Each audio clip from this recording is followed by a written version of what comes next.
Upon the sixth day thou gavest commandment unto the earth, that before thee it should bring forth beasts, cattle, and creeping things. And after these, Adam also, whom thou madest Lord of all thy creatures, of him come we all, and the people also, whom thou hast chosen. All this have I spoken before thee, O Lord Yahweh, because thou madest the world for our sakes.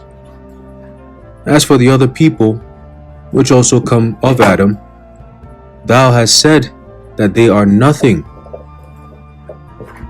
but be like unto spittle, and has likened the abundance of them unto a drop that falleth from a vessel. And now, O Lord Yahweh, behold, these heathen, which have ever been reputed as nothing, have begun to be lords over us, and to devour us. But we thy people, whom thou hast called thy firstborn, thy only begotten, and thy fervent lover, are given into their hands. If the world now be made for our sakes, why do we not possess an inheritance with the world? How long shall this endure? 2 Ezra chapter 6, verse 53 to 59. Shalom. I want to start off by giving our praises, honor, and glory to Yahweh, Bahasham Yahushai, Bahasham Racha Kodash. Double honors to our venerable apostles and elders at Great Millstone who are well, and peace and blessings to our Lord's elect, the house of David. All right, so Brother Aharon coming back at you with another lesson, Lord willing to be edifying and uplifting unto the elect. And today we're going to be going back into the historical overview. All right, now I'll title this episode 2. And this is going to go mainly focus on the beginning, right? Starting with Abraham, right? The Heavenly Father calling on to Abraham, all right? Our forefather Abraham, all right? And from Ur of the Chaldees, and sending him into the land of Canaan, all right? But we're going to get a little bit of a background, more, like I said, historical, more secular. And of course, we're going to bring the scriptures to back up everything we're reading. All right. So let's start off. It says the patriarchs. Dating the patriarchs is difficult, and there are several theories concerning their chronology. Some relying on a strict interpretation of biblical chronology, which in turn assumes the historical accuracy and reliability of the biblical texts, date the patriarchal period to the 21st century BCE. Others argue for the Middle Bronze II period, roughly 18th-17th century BCE. Recently, the work of Max Miller and John Hayes has illustrated the difficulty of dating the patriarchal period with precision. Now, I'll pause there for a second. All right. This even shows you, all right, that the so-called white man is not the people of the Most High, because they're not a faith-based people. All right. Now, the scriptures tell you, all right, that they are wiser than Daniel, and there's nothing that is hid from them. All right. And that's because they research everything, right? Like it tells you in Psalm 64, right, that they do a diligent search, right, that their inward thought is deep. Their hearts is deep. All right, very deep into a dark left-handed side energy. Everything Esau studies, whether it be what they call research, right, doing research and scientific research, like they say, all right, is mostly for evil outcomes. All right, how can we destroy people further? How can we control? How can we, create a problem and then have a solution to gain us more power? Like, it's like funny little schemes, and the world is catching on to it. But again, they have to be exposed. It tells you that in 2 Thessalonians, the 2nd chapter, that a man of sin will be revealed, right? The man of sin is being revealed by way of this truth. Okay, now everybody knows about the so-called Illuminati and the World Economic Forum. When we started pushing World Economic Forum, that's when people started talking about World Economic Forum. Okay, back then it was called the Bilderberg Group. You know, they always come up with these funny little names every few years or so, right? It's the same agenda, same tricks, same games, just different names, you know? But this time they're not going to get away, because you can't escape. You can't change your identity into anything else but the Edomite that you are. See, that's the furthest it goes, right? Because then once you're identified, and if the whole world knows, oh yeah, these are the Edomites, then we look at the scriptures and say, oh, so these are the judgments that comes to the Edom. Oh, that's a problem. It's game over. And that's why they send in this guy vocab to do whatever it takes, that what we're saying don't get out, because they know it's the truth. It's not about he's trying to debunk what we're saying, or he's trying to, you know, push us or discourage us. No. His job is to sow doubt in the ears of those who might be listening, so that way the word doesn't go out as much. But it's a futile effort, you know, and it's a beautiful thing to watch. I mean, this guy, I mean, damn, bro, whoever is paying you, man, look, you got to go, they got to give you a blank check, bro. You know, you need that. You need that. A blank check. And you wait for your missiles. And that's slavery. Let's not forget that. That's the part they don't want to hear. But it's the truth. Because the Heavenly Father told Ezra, right? Or Ezra, we just read, that the Lord said what? That these nations that also come from Adam, these people that come from Adam, all right, he has likened them unto nothing. He has said, not likened, he has said that they are nothing. Okay? They're like unto spittle. So what are we arguing here? Anyway, let's go back to our history. All right, the so-called blacks, Latinos, Native Americans. This is our history. Now that we understand it, it makes all the sense in the world. Okay? So going back to the reading, it says, so the Edomites are trying to find out more stuff, right? It says, recently, the work of Max Miller and John Hayes has illustrated the difficulty of dating the patriarchal period with precision, right? Because they like to find out everything exactly. You know, scriptures tell you that we know in part and we prophesy in part. Esau don't want to hear that. See? It says, still as West suggests, and we read, proponents of the MB2, which is Middle Bronze Age second, dating offered a large collection of cultural parallels to the patriarchal accounts drawn from contemporaneous extra-biblical texts. These parallels concern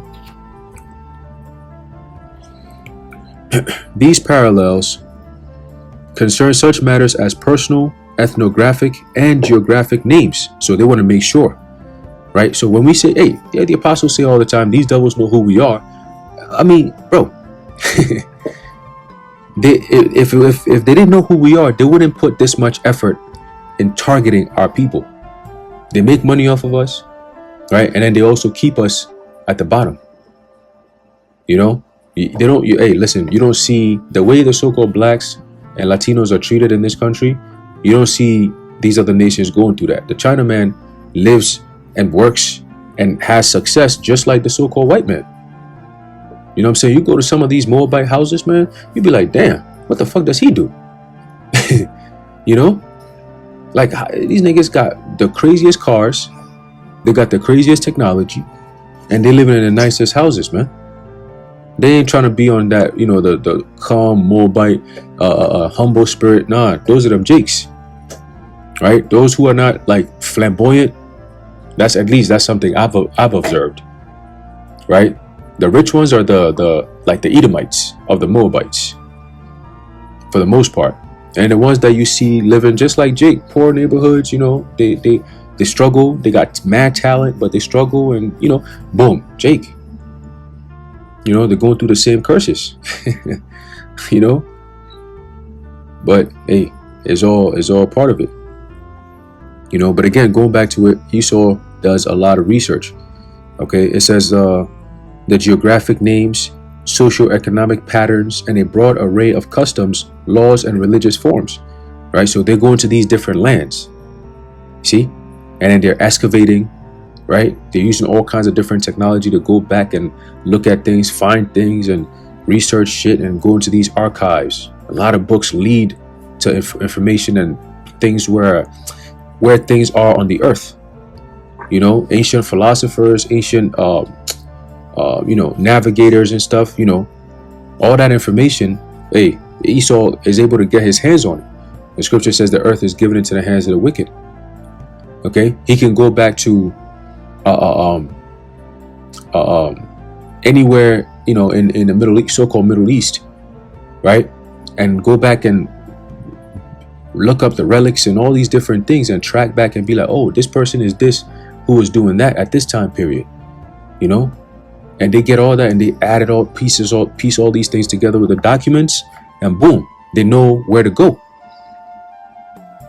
And one of the biggest documents that they use is the Bible. Okay? To find out who we are is the Bible. Now that we know who we are, that's a problem. They don't care about anybody else.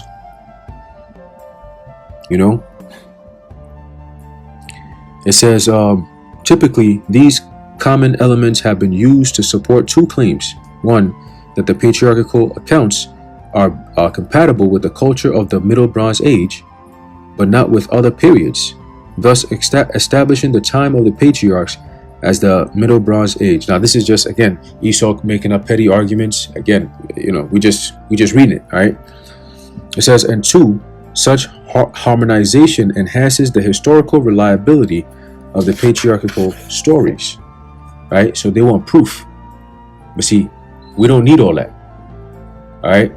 Once the knowledge, wisdom, and understanding came in, that's all you need. Then faith is the driver right there.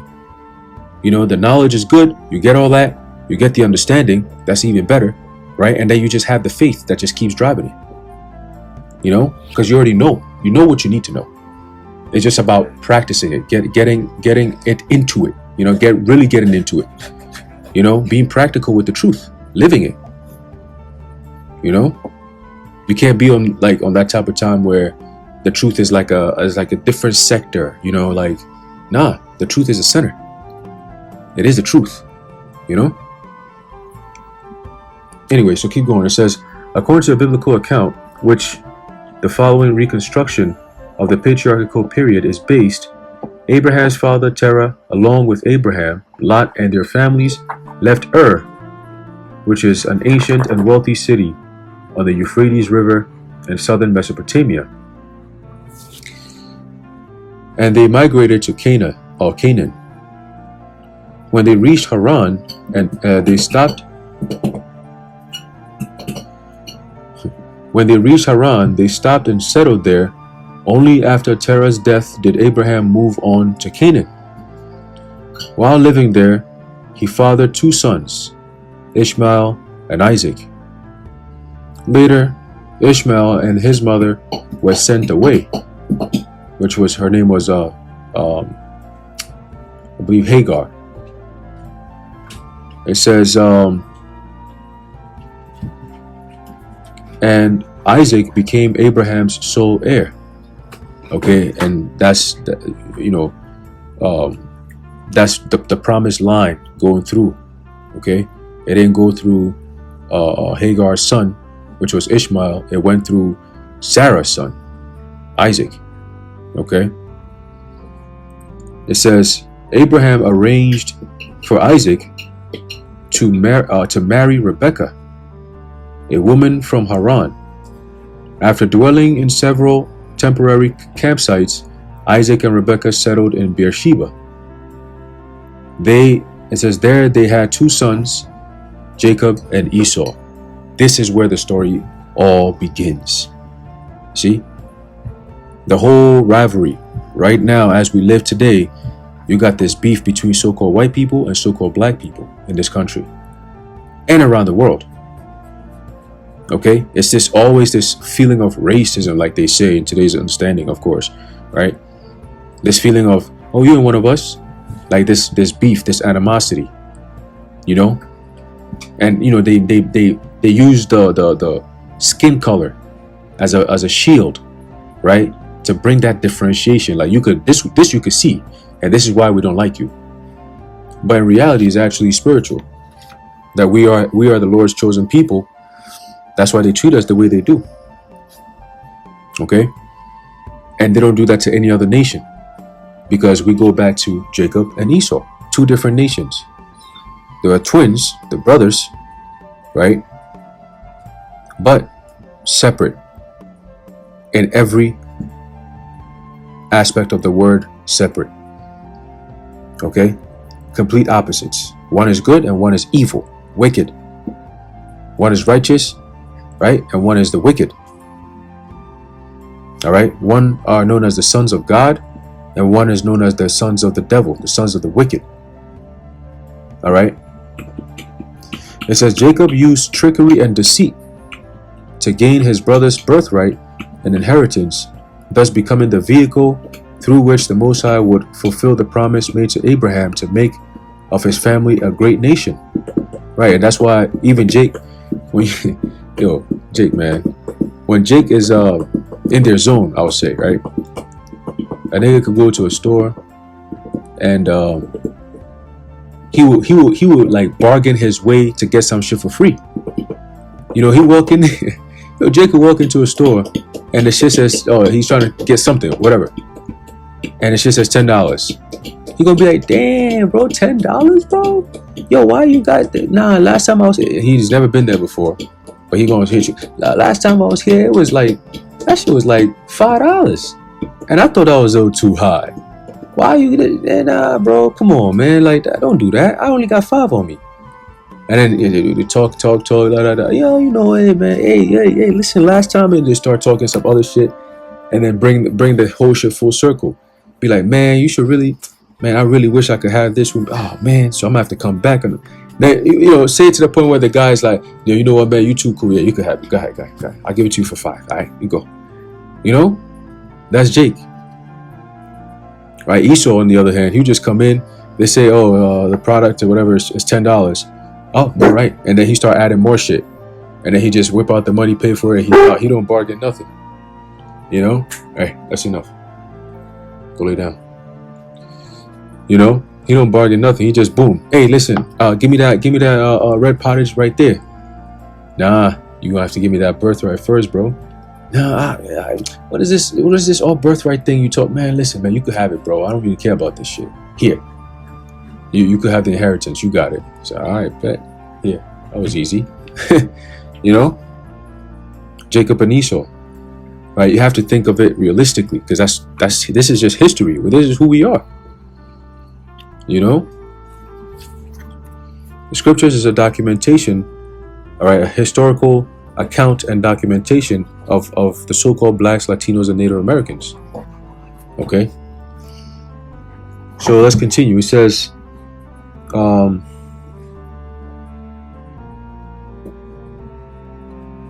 me read that again. It says, Jacob eventually fathered 12 sons whose descendants, according to biblical tradition, became the 12 tribes of Israel. Right? One of these sons, Joseph, was sold into slavery by his older brothers.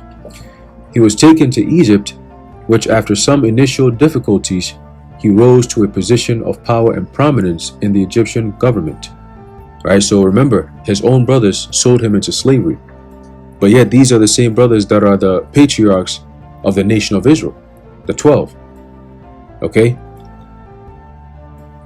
So it shows you something. All right, that again, it's just a family. This is all a family business. It all started with a family, a man called Abraham. Then he was part of a family, but the Lord chose him out of that family. Okay? And then, you know, boom, he had a son, Isaac. He had Ishmael before, but he's not the one that the Lord was going to put the inheritance on. The Ishmaelites, that is. It was going to be always through Isaac. So he got the blessing. See?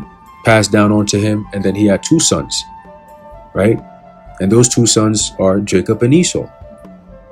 So the Lord says, no, it goes to Jacob. Even though Esau is the older one, and by our tradition, the oldest gets the blessing to carry on the inheritance. Right? And that's done as soon as you're born. A male child who's born first son, bam, he gets the blessing. You know? But then sometimes they also, they let it get to a certain age. Normally, typically when the father's about to die, he finally does his blessings, anointings, all that, whatever he's going to do, you know, speak to you, basically closing words of wisdom, right? and then he bless you, put his hand over you, and then speak your name in the presence of Yahweh Ba'Shem Yahweh Shai, and boom, there you go. That's what our forefathers used to do. You compare that to now? Yeah. It says, after a famine created a severe food shortage in Canaan, Jacob sent his sons to Egypt to buy grain. This journey led to the reconciliation of Joseph and his brothers. Why don't you sit back? Sit back and wait.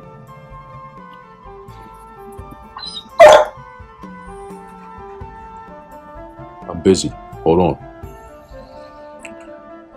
It says, this journey led to the reconciliation of Joseph and his brothers, after which Jacob moved with the rest of his family to Egypt. The patriarchal stories end with the death of Joseph in Egypt. Okay, and that's where the story picks up, where after, I want to say about 350 plus years, right around getting towards the 400 year mark in Egypt, that's when, the Egyptians start to, hey, what's going on with this whole, these Hebrews out here, man? What's going on? They start to populate, wilding out. So we're going to get into that story, all right, next, all right, in our historical overview, once again, all right? Just switching it up a little bit, through the Spirit for edification purpose, all right? So let me see if I can pull a quick precept here. Boy, what's going on? I'm busy. I said stop. Just relax. Shit.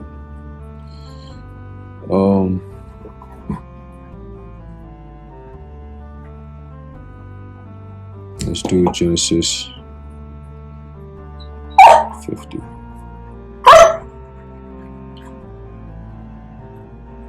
Right here.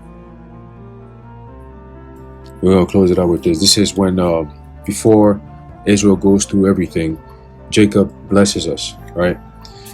So, this is the book of Genesis chapter 50 and verse 1. It says, and Joseph fell upon his father's face and wept upon him and kissed him.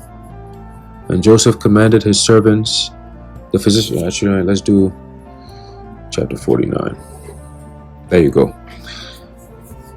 Let's see.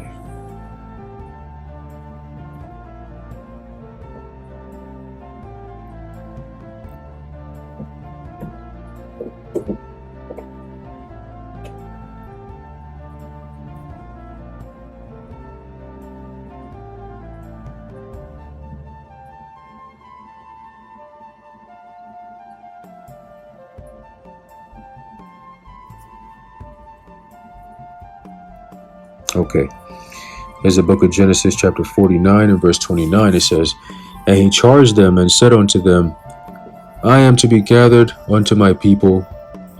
Bury me with my fathers in the cave that is in the field of Ephron the Hittite, in the cave that is in the field of Machpelah, which is before Mamre, in the land of Canaan, which Abraham bought with the field of Ephron the Hittite for a possession of a burying place. There they buried Abraham and Sarah his wife. There they buried Isaac and Rebekah his wife. And there I buried Leah. The purchase of the field and the cave that is therein was from the children of Heth. And when Jacob had made an end of commanding his sons, he gathered up his feet into the bed and yielded up the spirit and was gathered unto his people. Genesis chapter 49 verse 29 to 33. Okay, and then the 50th chapter, all right, which we could just read that really quickly, all right, and then that's going to lead us into when we were actually in Egypt, all right, before the Exodus. Okay, So it says Genesis chapter 50. Give me 1 second. Genesis chapter 50 and verse 1.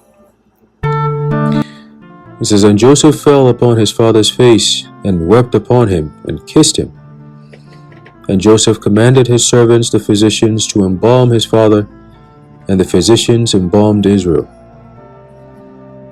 And when you embalm somebody, it's a method that they use to preserve the body, okay, to keep it, nice and ready for burial. Hey, that's enough. I got it. Okay. And they put a lot of spices and all these different things,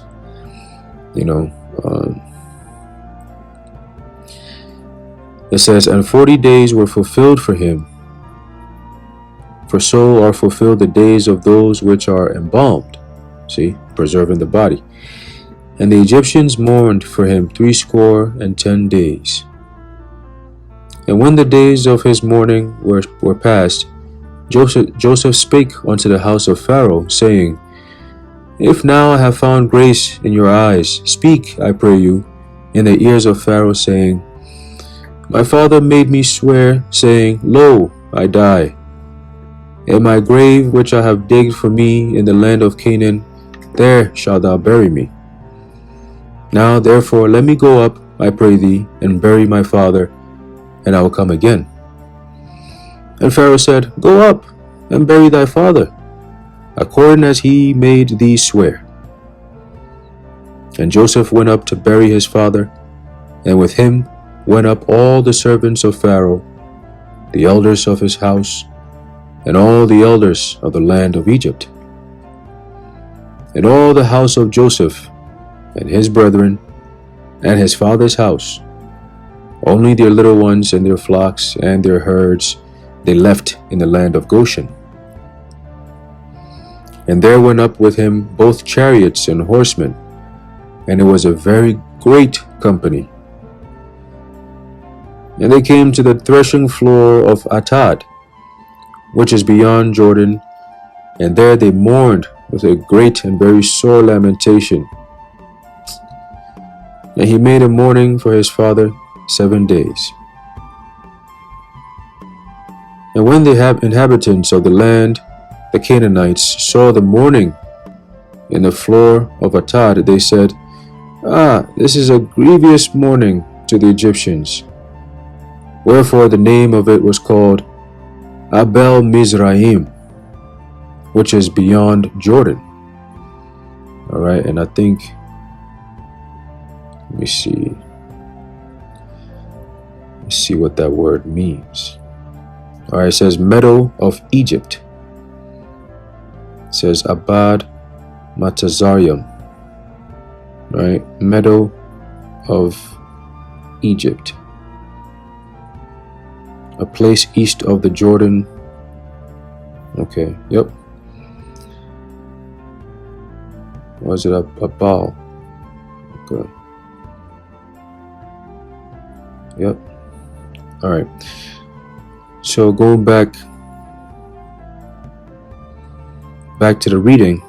All right. So Abel Mizraim, meadow of Egypt. All right. So it says. Let's see. Yep, meadow of Egypt. All right. So we got something new there. Right. Abel Mizraim is meadow of Egypt. Okay. Which is beyond Jordan. And his sons did unto him according as he commanded them. For his sons carried him into the land of Canaan, and buried him in the cave of the field of Machpelah, which Abraham bought with the field for a possession of a burying place of Ephron the Hittite before Mamre. And Joseph returned into Egypt, he and his brethren, and all that went up with him to bury his father, after he had buried his father.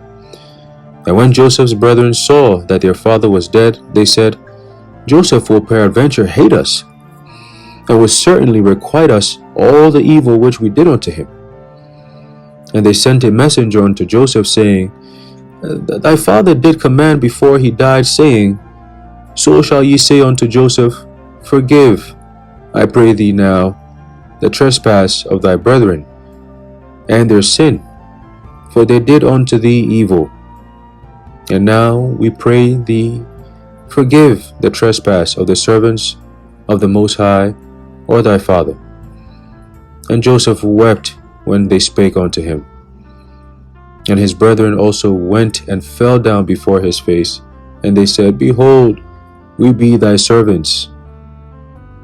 And Joseph said unto them, Fear not, for am I in the place of the Most High? But as for you, ye thought evil against me, but the Most High meant it unto good, to bring to pass, as it is in this day, to save much people alive. All right, and in this day, all right, the Lord has turned, all right, the evil that these people were trying to do unto us, aka Vocab and his cronies. All right, I actually watched a video earlier today. The elder Manat Zagba actually was going into. Okay, and this guy Vocab is, basically he's desperate at this point. All right, and we've been know that, and his truth is all that matters at this point. We're not doing anything else. Just bringing out the truth. And that's become a problem for him. So again, he's in desperation mode. Using all kinds of childish tactics. Not even bringing out no precepts. All right, but at the end of the day, he's helping push this word out. The name. These guys believe this. These guys believe that. These guys say this. These guys say that. And then people watch it and they're like, yo, but what they're saying is true though. Hold on. I didn't see you refute that. I keep seeing you trying to talk over them, but you're not refuting what they're saying. People like that. They actually get interested. Like, oh shit, like, yeah, these guys know what they're talking about. Let me pay closer attention. Vocab is going to lose it. What you mean closer? These guys are crazy. Don't listen to them. Oh, Vocab. All right, so let's finish off in Genesis 50 and verse 22. It says, And Joseph dwelt in Egypt, he and his father's house, and Joseph lived 110 years. It's a long age, old age. And Joseph saw Ephraim's children of the third generation. The children also of Machir, the son of Manasseh, were brought up upon Joseph's knees. And Joseph said unto his brethren, I die, and the Most High will surely visit you and bring you out of this land, unto the land which he sware to Abraham, to Isaac, and to Jacob. And Joseph took an oath of the children of Israel, saying, The Most High will surely visit you, and ye shall carry up my bones from thence. So Joseph died, being 110 years old, and they embalmed him, and he was put in a coffin in Egypt. That's the end of Genesis chapter 50. All right, so next one we're going to go into will be when we actually were in Egypt and what happened during the time there, all the way until the prophecy of Joseph saying that the Lord will surely visit us actually was fulfilled by way of the Lord sending Moses. All right, Masha. All right, so Lord willing, we're going to pick up next on that. But in closing, I'd like to give all praises, honor, and glory to Yahweh, Bahashem, Yahweh Shai, Bahashem, Rachakodash. Lord willing, you are edified. And until next time, Shalom.